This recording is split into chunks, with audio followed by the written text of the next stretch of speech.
Alright, what's up everybody? We're back with another edition of Everyday Hoops. Hope you guys are having a good one. Today's video, we're going to be talking about the Milwaukee Bucks.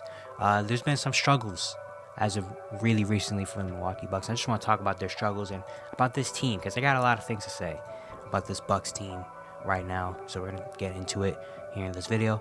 Thank you guys for the views on the videos and the shorts recently. I really appreciate it. If you do like the content around here, consider subscribing, turn notifications, do stuff like that. I'd really appreciate it. We have said a lot. We are on the road to 500 subscribers. So if you do like the content, hitting the subscribe button would mean a whole lot to me. Yeah, link to my Twitter and TikTok and stuff like that in the description down below. And yeah, I don't waste any more of your time. Let's get right into it. So the Milwaukee Bucks last night was a big reason why I wanted to kind of do this video. They played the Utah Jazz last night at home, and they were down 30 in the first half to the Utah Jazz. They eventually lost this game 132 to 116. They did make it a little bit of an interesting game. They got it down to like 10 at one point, but it was just too much. The Jazz hit like they hit so many. They had 23s. They had 7 players score. Or no, 6 players scoring double figures. And yeah, it was just a great game from the Utah Jazz, who actually have been playing well recently. They're 8-2 in their last 10, so shout out to the Jazz. But this Bucks team has some problems. We go back to the offseason. They made the huge trade to go get Damian Lillard. And it was like, oh shoot, this Bucks team is going to be the team to beat in the East. And then the Celtics make their move, go get Drew Holiday, Porzingis. And it's like, wow, it's going to be Bucks. I even tweeted as soon as the Drew Holiday trade happened, I was like, dang, can't wait for the Bucks Celtics Eastern Conference Finals. You know, which still probably might happen. You know, I mean, at least the Celtics will probably be there unless something crazy happens. But, you know, everyone was excited for this Bucks team. I mean, you have Dame, Giannis, you still got Chris Middleton, Brook Lopez. You know, like, who's really going to be able to stop them? You know, like, who's really going to be able to stop them on the offensive end? Who's going to be able to stop them? And that has been true so far. Right now, they have the 3rd best offense in the league. They're really good offensively. I mean, Giannis is having an amazing season. You know, Giannis is averaging, 31, 11, and 6 with a steal and a block. Dame had a rough start, but he's coming back to form. He's averaging 25, 7 assists. Chris Middleton came off offseason knee surgery. He's still trying to find his groove, but he's been doing pretty solid recently. Brook Lopez is still a really good defender. You know, guys like Bobby Portis, Malik Beasley, they still have a decent enough bench. It's like, all right, this Bucks team is going to be a contender. I mean, as long as Giannis is on this team is going to be talked about in the contender, or at least one of the top teams in the East type of range for as long as Giannis is around. You know, now you add Dame, another top 10, 15 player. It's like, dang, this team really should be able to win a championship this year, right? New coach, Adrian Griffin. It's like, you know, this team is set up for it. And their record shows it. Right now, they're 25-12. They're 2nd in the East. You know, it's looking pretty good. But this team is not the team we expected, I feel like. This team has flaws. A couple flaws that I think could prove big, especially when it comes to playoff time. You know? And the obvious flaw they have is their defense. Usually, the Bucks are a good defensive team. I mean, they have Giannis as a former defensive player of the year. Brook Lopez has become one of the best rim protectors in the game. Got there. Chris Middleton is a pretty solid defensive wing. Guys like Pat Connaughton, Bobby Portis can throw their hat in the ring defensively. You know, this team's always been kind of a really good defensive team. It can rely on it. You know, this year has been the exact opposite of it. Usually when you have teams that want to win championships and contending teams, usually they either have good defenses or pretty average defenses. You don't need elite defense, even though that's, like, you know, what you want. But mostly, if you look at the last few years of championships, it's been a team that has a really good offense and a solid defense, or maybe a solid defense, or maybe a really good defense, solid offense. It's always like a balance in between. It's not like you have a number 1 offense and a 25th defense and you win a championship. Like, that's not really, you know, you try to have a balance of both. Right now, they have the 3rd best offense, which is good. They have the 22nd defense rating in the league. Their defense is worse than teams like the Toronto Raptors, the Portland Trail Blazers, who have 10 wins, the Sacramento Kings, the Golden State Warriors. They're only 1 spot above the Utah Jazz when it comes to defense. And that's not usually the Bucks' MO, but it has been this season. Their defense has been pretty bad. And you look at it, they've lost 4 of their last 5 games. Both those losses are back-to-back to the Indiana Pacers, who have the best offense in the league, but they lost both of those games back-to-back nights. They gave up 122 and they gave up 142. They lost to the Houston Rockets on Saturday by 4. It was kind of they score was a little bit closer to what it actually was. The Rockets were really doing good on them. And then last night they gave up 132 points to the Utah Jazz. So yeah, the only win is against the San Antonio Spurs in the last 5 on the TNT game. But even that game was closer than expected because the Spurs have 5 wins, and the Bucks let the Spurs hang. The Spurs had a really good chance if Trey Jones hits that shot in the corner. Like, they probably go into overtime, and who knows what happens then. You know? So the last 5 games, they've been really struggling against some teams that they shouldn't struggle. It's like the Spurs and Jazz, that should be wins. The Pacers are the tough game. The Rockets are a really tough team. You have to respect them now. But, like, they should not be struggling like this. You know, and it's 4 random games in January. You know, 5 random games in January, like, you know, who cares, really, at the end of the year? But still, this team, not even just these 5 games, this team this entire season has shown that defense is not a thing for them. You know, like, defensively, they don't really hold up. Going through some of their defensive numbers, just looking at opponent stats and stuff like that. I'll go down a little quick list here of some of their stats real quick. All right, so they are 26 in opponent field goals made. So on this one, the lower you are, the worse you are at it. So they're 26 in opponent field goals made, meaning teams are making about a little bit less than 45 shots a game. They're dead last in opponent field goal attempts, meaning they're giving up the most. They're giving up more than 94 shots a game. So they're giving up a lot of shots to teams, you know. But the percentages, they're about average 16. So they give up a lot of shots, but teams are kind of mid on making shots. The one good thing about their defense is their threes. They don't give up a lot of threes. They're 12th in opponent 3-point attempts, 7th in opponent 3-pointers made, 3rd in opponent 3-point percentage. So teams aren't really going crazy on 3 against them, which is very interesting, kind of like their opposite philosophy, because usually they're a team that, you know, stops the paint and was like, go ahead and shoot yourself out of the game. They've been the opposite. They've been, you know, you're not going to hit threes on us. Fouls and stuff, they're about 11th in opponent fouls drawn, which is not amazing. They like foul about 20-ish times a game. The free throws aren't a crazy attempt, though. They're 14th in opponent free throw attempts. So, like, that's about average. They're giving up free throws. They're not a good offensive rebounding team. Well, they're 26th in opponent offensive rebounds. I mean, teams are getting a lot of offensive rebounds on them, which is very interesting because they have Giannis and Brook down low, and Bobby Portis is a guy that, you know, likes to go get on the glass. But they're 16th in opponent defensive rebounds, so they're bad at offensive rebound, but solid at defensive rebound. Overall, they're 20th in opponent rebounds per game, which is below average, obviously. Opponent assists, they're about 17th. That's about average. Opponent turnover, this is a big thing about their defense. They do not force turnovers. They're 29th in opponent turnovers per game, meaning they're the second worst team. Only the Nets force less turnovers than the Bucks. The Bucks only force about 12 turnovers per game. You know, which sounds good, 12 turnovers, but compared to everybody else, that's pretty bad. Second worst in the league, bad. And then opponent points per game, they're 24th. They give up almost 120 points per game. The Jazz give up less points. The Nets give up less points. The Blazers give up less points than the Milwaukee Bucks. They're only 1/2 a point above the Charlotte Hornets. The Hornets give up 120 points per game too. So they give up as many points as the Charlotte Hornets. You know? And another thing about them too, points in the paint. They are 25th in opponent points in the paint. They give up 53 paint points per game, which is bottom 5 in the league. You know? Like, that's not a thing that, like, the Spurs are better. The Hornets give up less amount of paint points per game. That's crazy. And the Bucks are usually a team, they have Brook Lopez and Giannis down low. Like, those are some of the best rim protectors in the game. You know? And they're bottom 5 in opponent points in the paint. Like, yeah, this defense is not good. This defense is not good. And that's been a thing this entire year. That's probably going to have to be a thing, because the thing is with the Milwaukee Bucks is they can change it by making a move, going to get some better perimeter defenders, but they don't really have the pieces to make those moves. They gave up a lot of things for Dame. They gave up a bunch of second-round picks for Jay Crowder last season, who has only played, 9 games this year and is averaging 8 points.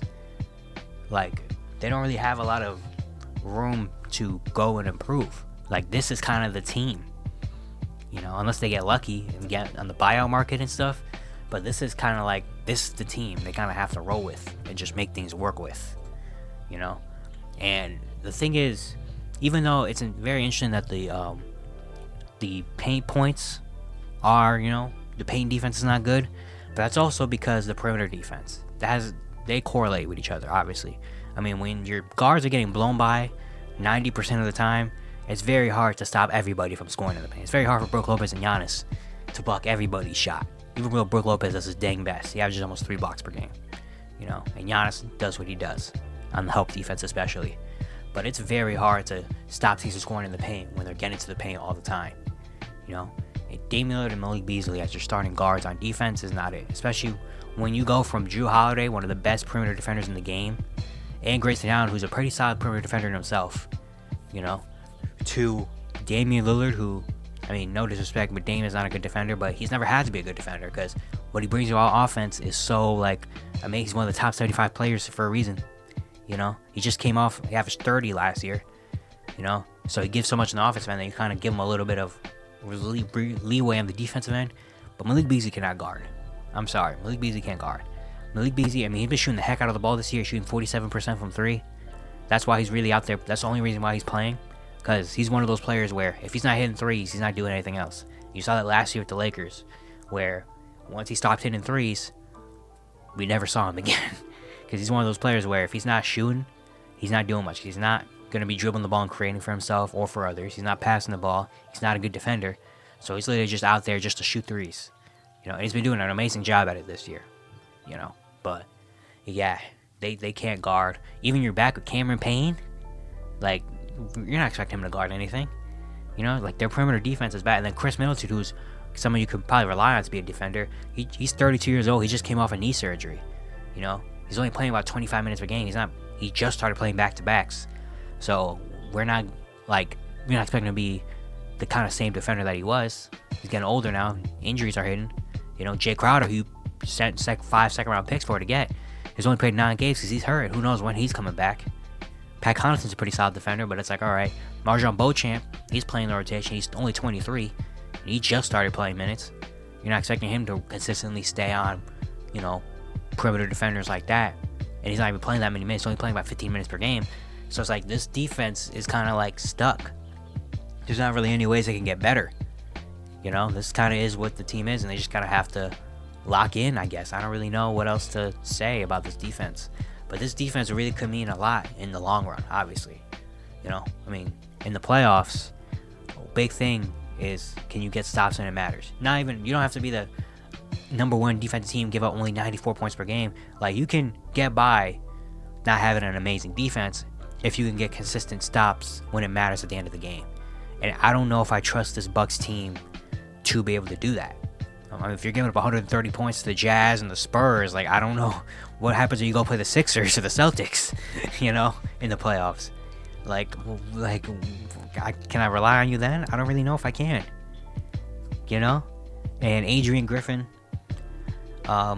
first year as a Bucks head coach, first year, he kind of got a hard job. Your first year, you come into a team with Dame and Giannis, and you're expected to win a championship. As your first year as a coach, that's very hard to do, you know? I mean, the only people that have done, I mean, Ty Lue, Nick Nurse, they did it and stuff like that. But Adrian Griffin, that's not something everybody can just come in and do. You know, you kind of already are kind of, you know, like, you're already kind of like coming into the job with a target on your back a little bit, in a sense of like, I'm already on a short lease and I just got here. Like, this is the type of team that, you know, they can't wait for growth and stuff like that. Like, their expectation is championship or disappointment, you know, especially after last year they lost to the first round, and now you have Damian Lillard and Giannis Antetokounmpo. Like, this is like championship or bust with this team, you know. And Adrian Griffin has shown so far throughout, they played 37 games, which is crazy that we're already almost 40 games in. That's really weird. But so far through 37 games, Adrian Griffin hasn't showed like a lot of great things. You know, I mean, obviously the team is good, 25-12. They're second in the Eastern Conference. They've went on big winning streaks and stuff like that. But Adrian Griffin hasn't showed a whole lot. Like, there's a lot of times where, like, every time you hear about the change that's going on with the Bucks and stuff, it's because the players went up to Adrian Griffin it said, hey, like we should do this. Like with Brook Lopez early in the year, they're like, hey, you should play Brook Lopez and drop because he's a good shot blocker. He was like, okay. There's another thing, I forgot what it was. That was like, oh no, it was Dame's rotational minutes. Or Dame's like, I like to play the first quarter. I like to play this, and this. And Adrian Griffin's like, okay. Like Adrian Griffin hasn't really shown change in himself where he goes out and says, no, we're doing this. Like we should do this. Like he hasn't shown that yet. He still has a lot more time to show it, obviously. But I don't know if Adrian Griffin is the right coach yet for this team. But still very early. I'm not saying come for his job yet. Not saying fire him. That's absolutely not what I'm saying. Give him some time. We'll see what happens. But Adrian Griffin hasn't been the best yet. And this team has not been the best. I mean, Giannis came out a couple days ago and said it. Like, we have to be better.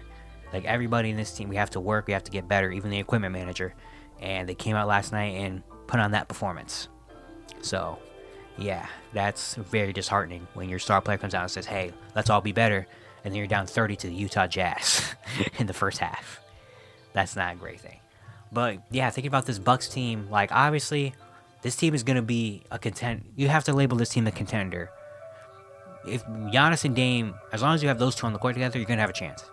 I mean, they're two of the best players in the league. They can both go off for 35, 40 points whenever they want to. So, like, you have to consider this team a contender. Just looking at this team, when you have Giannis and Dame on the court, you're going to have a chance to win any game, obviously. And then when you add in Chris Middleton and Brook Lopez, like, this team is still a good team. And this team is still a team that you have to worry about, and that's going to be in the contention and going to have a chance to make it to the NBA Finals, obviously. But the more and more I feel like I watch this team play, the more and more confidence I kind of lose in this team. Like, this does not feel like the same Milwaukee Bucks team you've seen in the past few years. Obviously, it's a different team. Damian Lillard, Malik Beasley, no Drew Holiday, no Mac Budenholzer, stuff like that. But this does not feel like a Bucks team. Like, I'm not watching this team and being like, oh yeah, this is like I watched the Boston Celtics, or like I even watched the Philadelphia 76ers. I don't watch this Milwaukee Bucks team and go like, oh yeah, like this is the team. I look at this team and be like, there's some problems. There's some kind of issues there, And a good thing is they do play Boston on Thursday, so that will be a big test to see, what this team is about still. But this Bucks team, I don't know. Like, honestly, if the Bucks and Sixers play in a playoff series right now, to be honest, I might be leaning Philly's way. Like, and that's not something I thought I would say throughout the start of the season, but that's also because I did not think Philly was going to be this good this year. But, like, if Philly and Milwaukee would play right now, second round in the playoffs right now today, you have to pick one, I might be picking Philly. And that's just because, I mean, that team has been great all year. Joel Embiid, when he's out there, has been one of the best players in the league, if not the best player in the league, even though Giannis has also been like that. But who's stopping Tyrese Maxey on the Milwaukee Bucks? Let me know. Who's guarding Tyrese Maxey with the way he's been playing? And now also you could say another one, who's guarding Damian Lillard? Who's guarding Giannis? Obviously too. But I have more faith in the 76ers than the Bucks right now. And again, the Bucks, as long as Giannis and Dame are on the court together, you're going to have a chance all the time. And the Bucks could very well come out and win that series, and I will not be surprised. Obviously, I mean, the Bucks still, I'm not saying this as like the Bucks suck or anything like that, they're going to lose in the first round or anything like that. I'm not saying that. I'm just saying this Bucks team does not feel like the big contender that I think we all think they are and that we thought they were going to be. Like, they're still a team that can win a championship and can contend, and if they do make the finals, I'm not going to be like, oh my god, the Bucks made the finals. Like, they're still a team that has that expectation and can make it. It's just they have a lot of problems and issues that I feel like could really hurt them in the long run, But we're still in January. We're not even at the All-Star break yet. So there's still a lot more time to go for this team to gel. Maybe it just takes a little while longer to gel. Maybe they do find a way to make a move somehow in the buyout market or something. Maybe they just get more comfortable. Adrian Griffin steps up. Maybe they just get better throughout the year. Maybe that's a real possibility. But right now, this team just is not. I don't know. I don't love this team as much as I love other teams in terms of contention. Yeah, that's going to be it for today. I hope you guys enjoyed. Once again, if you enjoyed the content, consider subscribing, turn notifications, all stuff like that. I'd really appreciate it. It really helps out a lot. And yeah, I'll see you guys tomorrow.